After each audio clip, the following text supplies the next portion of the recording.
जय हिंद दोस्तों, स्वागत करता हूँ आपका हमारे channel let's know with aspirant में। तो दोस्तों, किसी भी देश को ग्रो करने के लिए उस देश का मैन्युफैक्चरिंग, एजुकेशन और हेल्थ सेक्टर में अच्छा परफॉर्म करना ज़रूरी होता है।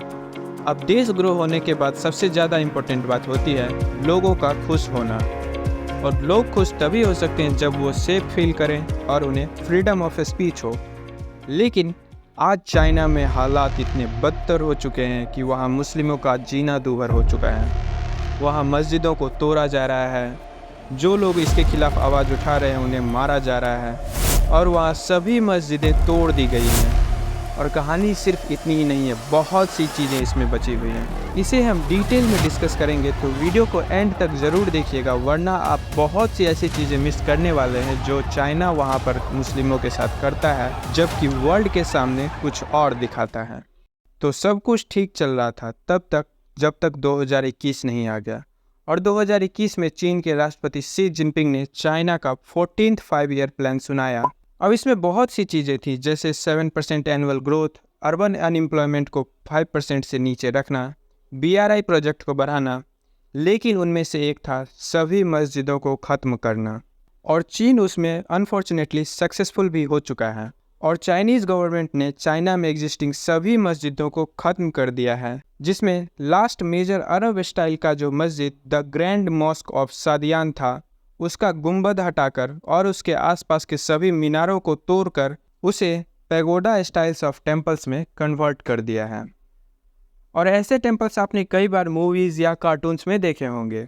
2019 में चाइना के चाइनीज़ इस्लामिक एसोसिएशन और कम्युनिस्ट पार्टी ऑफ चाइना के सभी ऑफिशियल्स डायरेक्टली मीटिंग में इस प्रस्ताव को लेकर आते हैं और डायरेक्टली इस बात को कह भी देते हैं कि इनके नेक्स्ट 5 ईयर प्लान यानी 2021 से 25 वाले पीरियड में चाइना में सभी मस्जिदों को पैगोडा स्टाइल्स में कन्वर्ट कर दिया जाएगा। फिर इसके बाद चाइना में जितने भी हलाल वाले रेस्टोरेंट्स हैं सबको बंद किया जा रहा है। और देखिए, इतना सब कुछ पूरे वर्ल्ड के सामने हुआ, लेकिन किसी ने इस पर कोई एक्शन नहीं लिया, ना ही UN ने, ना ही अमेरिका ने, और ना ही किसी यूरोपियन कंट्री ने इस पर कोई आवाज़ उठाई, जो भारत के किसी भी डेवलपमेंट प्रोग्राम में दखलंदाजी देने आ जाते हैं। और ना ही किसी इस्लामिक देश ने, जो भारत के किसी भी मामले में दखल देते हैं, जैसे तुर्की और पाकिस्तान। और ना ही किसी भारतीय एक्टर्स और एक्ट्रेस ने इजराइल के जैसे ऑल आइज़ ऑन रफा वाली जैसे कोई ट्रेंड किया। लिटरली किसी ने एक शब्द तक नहीं कहा और मीडियाज़ बस आर्टिकल्स लिखती रही हैं। और 5 साल में सबके सामने था। चाइना में उइगुर, हुई मुस्लिम्स और तिब्बतन जैसे माइनॉरिटीज़ हमेशा से सप्रेस किए गए हैं और आज भी किए जा रहे हैं। अब ये उइगुर होते कौन हैं? तो ये चाइना के नॉर्थ वेस्ट रीजन सिंजियांग में रहने वाला एक एथनिक ग्रुप है, जो 3rd सेंचुरी से ही एग्जिस्ट करते हैं और जो तुर्की में रहने वाले सेंट्रल एशिया के सबसे पुराने कम्युनिटीज़ में से एक है, जिसे चाइना अपने कंट्री के लिए टेररिज्म का एक थ्रेट मानता है। और इन्हें ख़त्म करने के लिए चाइना ने 1966 में कल्चरल रिवॉल्यूशन के जरिए CCP यानी चाइनीज़ कम्युनिस्ट पार्टी के लोगों ने कई मस्जिदों को तोड़ा और यहाँ तक कि कुरानों तक को आग लगा दी। और तब से ही उइगर मुसलमानों का विवाद चाइना से जारी है, जो बहुत ज़ोरों से आजकल दबाया जा रहा है। और कोई भी अगर ज़्यादा विद्रोह करता है तो उन्हें कंसंट्रेशन कैंप्स में भेज दिया जाता है, जिसके बारे में ये अफवाह उड़ाई जाती है कि वहाँ इस्लामिक उग्रवादियों को वोकेशनल ट्रेनिंग दी जाती है।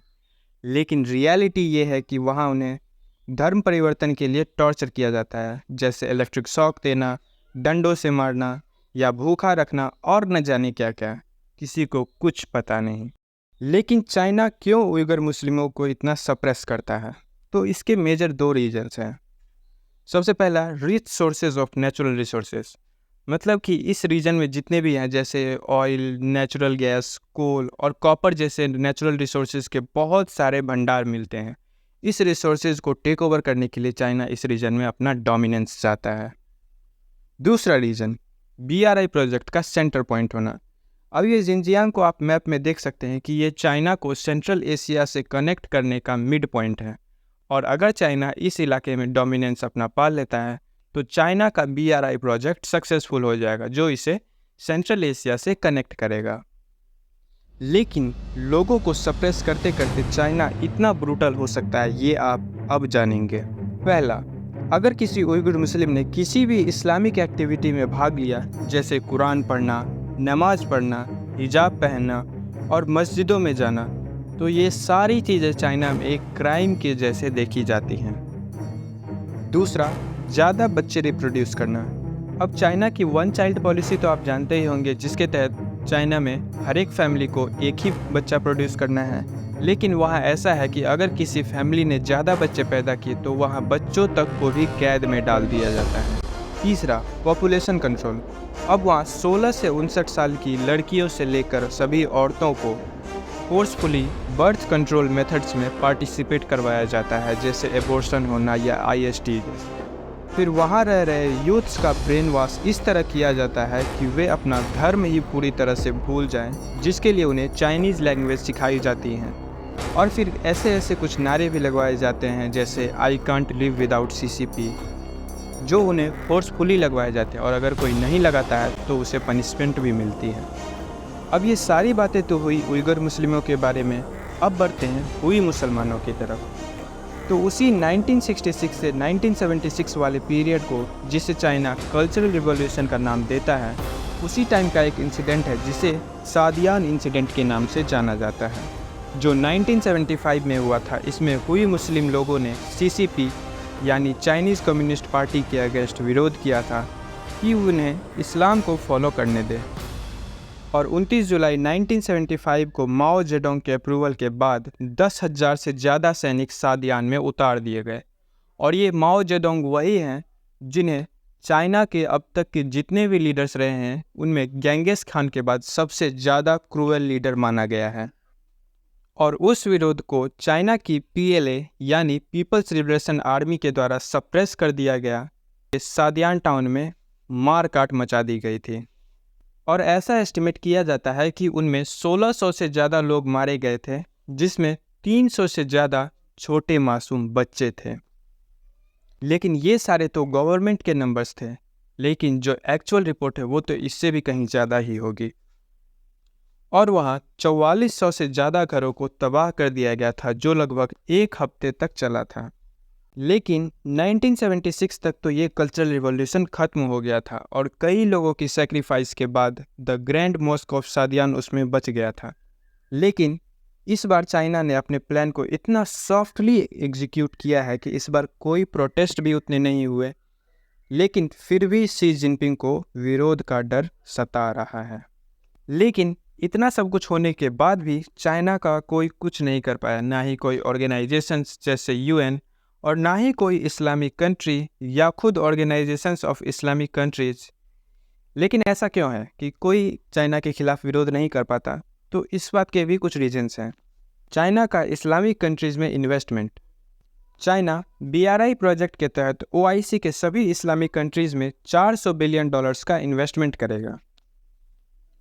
फिर दूसरा रीज़न ये हो सकता है कि इस्लामिक देशों के लीडर्स को ये लगता है कि डेमोक्रेसी में किसी भी डिसीजन के लिए कई तोड़ मरोड़ किए जाते हैं, इसलिए इससे खतरा हो सकता है, और इस कारण इसे वे अपने रूल को खतरा मानते हैं।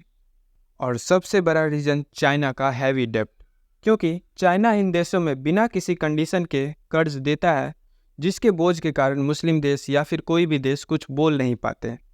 फिर आपने कई बार यह सुना होगा कि चाइना 2025 में कुछ बड़ा करने वाला है। तो ऐसा इसलिए हो सकता है क्योंकि चाइना का 14th 5-year प्लान 2025 में ख़त्म होने वाला है, और हर किसी चीज़ के लिए, चाहे डेवलपमेंट हो या डिफेंस प्लान हो, हर चीज़ के लिए ये 5-year प्लान रिलीज करते हैं। तो हो सकता है चाइना 2025 में ताइवान पर बड़ा मिलिट्री अटैक करे, या फिर भारत के खिलाफ अपनी मिलिट्री एक्टिविटीज़ तेज़ कर दे।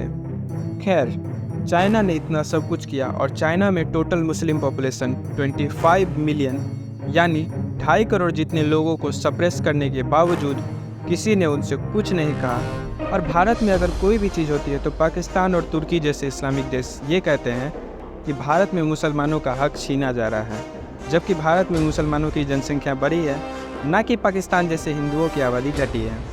हालांकि आप इस बारे में क्या सोचते हैं, कमेंट करके अपनी राय ज़रूर दीजिएगा। Thank you for watching the video. जय हिंद, जय भारत।